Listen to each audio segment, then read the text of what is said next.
Postal బ్యాలెట్లలో దాదాపుగా మామూలుగా అయితే కనుక పోస్టల్ బ్యాలెట్లు ఏ రాష్ట్రంలో చూసినా 4-5 లక్షలే ఉంటాయి.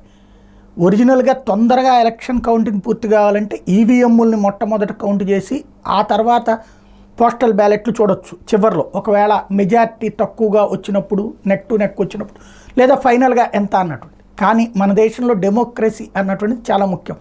ప్రతి ఒక్కళ్ళ ఓటు హక్కు అన్నది చాలా ముఖ్యం. అందుకనినే ఎక్కడో మారుమూల ప్రాంతాల్లో, అడవులలో, కొండలలో నివసించే వాళ్ళ దగ్గరికి కూడా ప్రత్యేక ఏర్పాట్లు చేసుకుని మరీ పోలింగ్ చేయడం కోసం వెళ్తారు. అంటే ప్రతి ఒక్కళ్ళ ఓటు హక్కుకి మన దేశం ఇచ్చే ప్రాధాన్యం అది. అందుకే 90 కోట్ల మంది, 145 కోట్ల జనాభా ఉన్నటువంటి దేశంలో 90 కోట్ల మంది ఓటర్లు ఉంటే 65 కోట్ల మంది ఓటు హక్కు వినియోగించుకున్నటువంటి పరిస్థితి.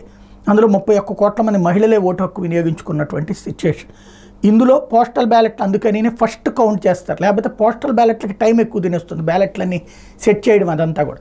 ఓవరాల్గా చూసుకుంటే ట్రెండ్స్లో మాత్రం పోస్టల్ బ్యాలెట్లలో దాదాపుగా మనం ఈ వీడియో చూస్తున్నంతసేపు కూడా మహారాష్ట్రలో ఎన్డీఏనే బలోపేతంగా ఉంది, ఉత్తరప్రదేశ్లో ఎన్డీఏనే బలోపేతంగా ఉంది, కర్ణాటకలో ఎన్డీఏనే నెంబర్ 1గా ఉంది, కేరళలో మాత్రం ఐఎన్డీఏ కూటమి స్ట్రాంగ్గా ఉంది.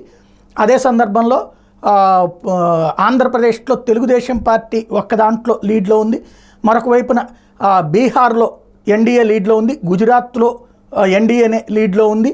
అంటే రాష్ట్రాల వారీగా చూసుకున్నప్పుడు చాలా రాష్ట్రాల్లో పోస్టల్ బ్యాలెట్లలో ఒక్క కేరళ తప్పించి అన్ని చోట్ల కూడా ఎక్కువగా ఎన్డీఏనే లీడ్లో ఉంటుంది. ఉత్తరప్రదేశ్లో అయితే 13 చోట్ల లీడ్లో ఉంది, మహారాష్ట్రలో 8 చోట్ల లీడ్లో ఉంది. టోటల్గా చూసుకుంటే దాదాపుగా 163 దాకా ఎన్డీఏ లీడ్లో ఉంటే పోస్టల్ బ్యాలెట్లో ఐఎన్డీఏ కూటమి 53, ఇతరులు 23 చోట్ల లీడ్లో ఉన్నటువంటి పరిస్థితి.